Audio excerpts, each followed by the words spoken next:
Bonjour. Là, c'est au ministère, hein, c'est le ministère des Transports ici. Au ministère des Transports, comme vous pouvez le constater, hein, nous sommes au ministère des Transports.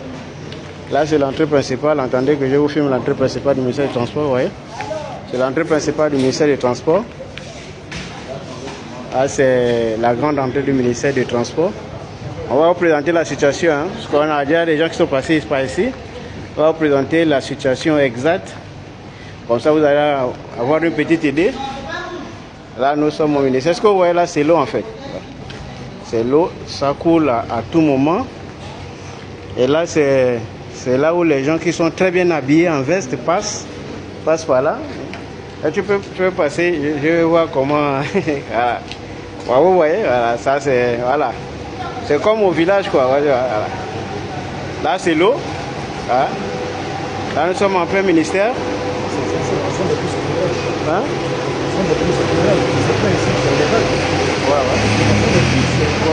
Vous voyez, on vient d'apprendre que c'est pire pendant la saison de pluie.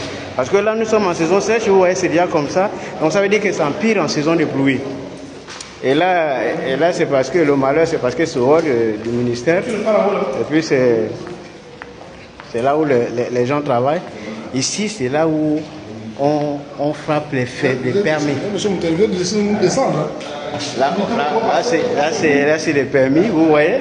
On est obligé d'avoir les ponts de fortune. Là, c'est la planche pour faciliter la traversée, vous voyez. Hein? Et là, c'est le passage de tout le monde. Tous les agents passent par là. Donc, ils sont obligés de sauter là. Vous voyez les cailloux qui sont là. Ça sert de pont. Donc, vous passez de là-bas et vous sautez sur les cailloux pour monter. Vous voyez, il faut être en forme physiquement, hein, pour réussir cet exercice. Vous voyez, le président va vous faire la démonstration. Vous voyez, c'est tellement compliqué que, vous voyez. Donc, tu vois, non, vous voyez. Donc, c'est un peu ça. Et puis, on va essayer de s'entretenir avec le président. Donc, vous avez vu dans quelles conditions les agents travaillent. Là, nous sommes au ministère du Transport. Le problème, c'est que je veux bien. Hein. Ouais. Ce problème, c'est un problème qui est sérieux. Je pense que ce genre de reportage devait interpeller les plus hautes autorités là. Ouais. Là, nous sommes en saison sèche. Ouais. L'heure est grave. L'heure est grave et je pense que cette problématique, elle est liée à toutes les administrations. La plupart des administrations du Gabon sont locataires. Et nous squattons au ministère des Transports. Ce bâtiment, il est vétuste, il a plus de 50 ans. Alors, c'est les années 70. Alors, qu'est-ce que vous voulez qu'on fasse? Et chaque jour, on décrit le ministère des Transports, mais les conditions de travail, quel service attendez-vous des agents qui travaillent dans des conditions comme ça?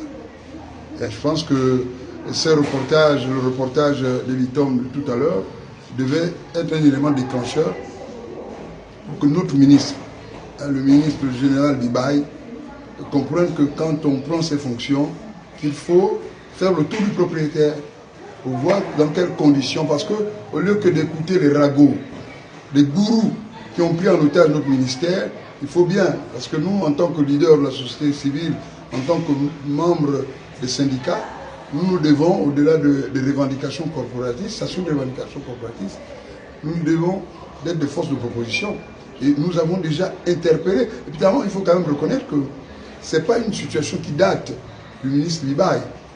La plupart des cahiers de charges des syndicats du ministère des Transports ont évoqué le problème des locaux. Un ministère de souveraineté qui engrange des milliards, mais qui est dans la rue. Mais donc, quel rendement peut-on attendre d'un ministère de souveraineté qui est dans la rue? Et en temps, nous recevons chaque jour ici la pression dans le cadre des délivrances des documents de transport. Et nous sommes à la veille d'une élection. S'il y a de quoi politiser tous ces genres de situations, les agents vont rester avec toutes les revendications en pleine élection. Mais donc, c'est scandaleux. Vous nous apprenez que le ministère du Transport est en location. Le ministère du Transport, je peux vous poser une question. Vous allez me poser une question aujourd'hui. Quel est le repère du ministère du Transport? Demandez à un usager, même un agent. Nous avons des agents qui travaillent sur le transport qui ne connaissent pas où est logé le ministre des Transports. Nous sommes les locaux qui abritent le cabinet du ministre des Transports. Et nous sommes où? Nous sommes au 3e étage à Rambo. Alors qu'on pouvait, je pense que ça va être l'occasion, du ministre qui est un ministre qui a de bonnes idées depuis qu'il est arrivé. Nous ressentons que les choses bougent. Mais si les choses bougent, il faut qu'on aille vite. Il vient ici gérer un ministère sinistré, mais avec des sinistres sur des accidents. Mais là aussi, il y a des problèmes. Pour que ces gens qui sont censés trouver des solutions au ministère des Transports, toutes les solutions, il faut bien qu'ils soient logés quelque part. On n'a pas de locaux. Wow. Et vous avez ici, il y a l'amiante. Nous avons beaucoup de collègues qui sont morts avec des cancers. Vous avez des rats, ce sont nos collègues les rats ici. Putain. Vous avez les fils électriques, donc nous avons arrêté plusieurs fois des incendies. Ouais, les fils électriques, ça traîne partout là. Ça traîne partout. Ouais, ça traîne partout. Et les agents travaillent entassés. Allez, que vous soyez à la carte grise, à la météo. Et il n'y a pas que les transports ici. C'est un immeuble qui loge le travail, le ministère du Travail, le ministère de l'Habitat, le ministère de l'Économie, le ministère de la Santé. Encore eux, avec les gros moyens qu'ils ont, ils ont construit un immeuble. Et on est dans une situation, finalement, où, dans un pays à deux vitesses. Vous voyez le ministère, c'est-à-dire que c'est valable. Ce qui est valable pour les immeubles, les bâtiments, est valable pour les véhicules. Chaque jour, la santé passe par là avec des véhicules, mais nous, on n'a même pas un véhicule. C'est un ministère sinistré qui tourne à deux vitesses, c'est-à-dire que c'est un pays qui tourne à deux vitesses. Mais comment on peut justifier cela? Vous êtes du ministère du Transport, vous êtes du ministère du Transport et vous-même, vous n'avez pas de véhicule. C'est la gouvernance, c'est le coordonné mal chaussé.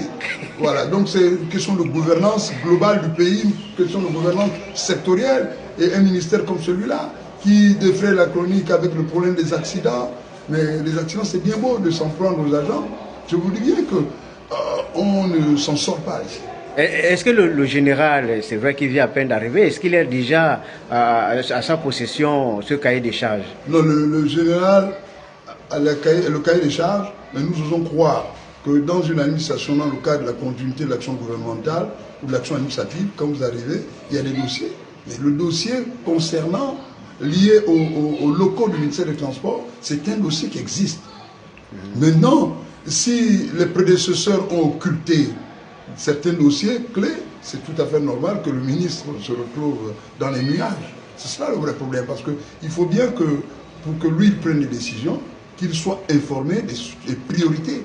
Quelles sont les priorités de nos différents ministères actuellement? Nous voulons bien qu'on trouve des solutions liées aux accidents, aux avaries, aux problèmes aériens et tout, mais il faut bien que ces gens qui travaillent quelque part aient un repère. Le repère, c'est les locaux. Mais nous n'avons pas des locaux bien précis. Tous les services squattent. Métallique, ce n'est même pas loué, mais ils squattent. Notre ministère squatte.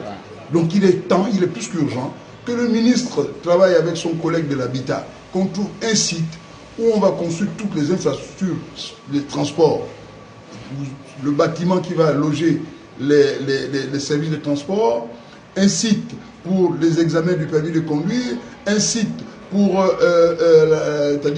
la casse, un site pour pratiquement tout, c'est-à-dire qu'il y a même encore un site pour le passage des examens de permis. Donc tout ça là, il faut bien des moyens et le ministre, je pense, a ses dossiers sur sa table. Il faut que ça se fasse. Le ministère des Transports, ici, il n'y a pas que les transports, vous avez la santé et vous avez toutes les structures régaliennes. Vous avez la santé, vous avez l'habitat et vous avez les transports ici, dans un immeuble vétuste. Il était temps qu'on a pu quelque part, j'espère que vous espérez que cette interpellation va donner du baume au cœur et que le ministre, sachant sa posture actuelle, aura des coudées franches pour régler. Je dis bien, c'est au crédit du ministre, c'est un acte fort s'il réussit à loger les services de transport. Ok, merci.